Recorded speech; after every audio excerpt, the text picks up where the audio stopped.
So today I want to talk a little bit about breadboards.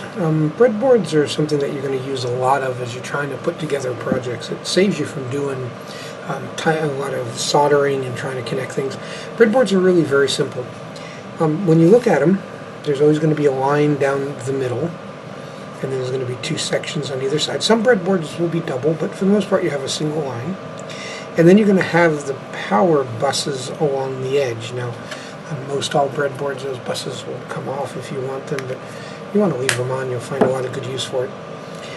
When you look at a breadboard, you'll see that there are these 5 holes on either side. A, B, C, D, E on one side, F, G, H, I, J on the other. Whenever you look at one of these boards, all of these lines here and straight across in a vertical path are connected. So if I take one of my jumper wires, and whenever you're using breadboards you're always going to have a bunch of jumper wires, and I plug it in here, this wire is connecting right back onto itself. This bus goes right across here. The reason for that is when I have my ICs, my chips, my parts, you notice that there's always the pins. I can take these and I can push them right in like that.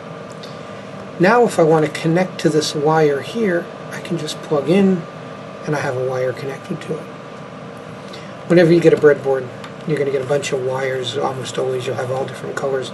The colors don't really matter that much as long as you remember all the colors and what you're using them for. The other thing on here you'll see is these long ones. These are your power buses.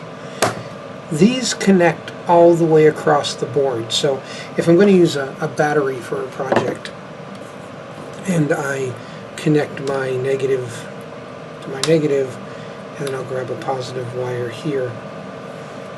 If I plug these in here and then the one next to it, now I have power along that entire bus.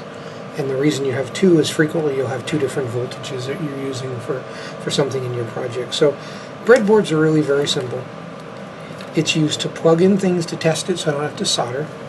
The connecting lines go across, and these long vertical buses are what I use for my power.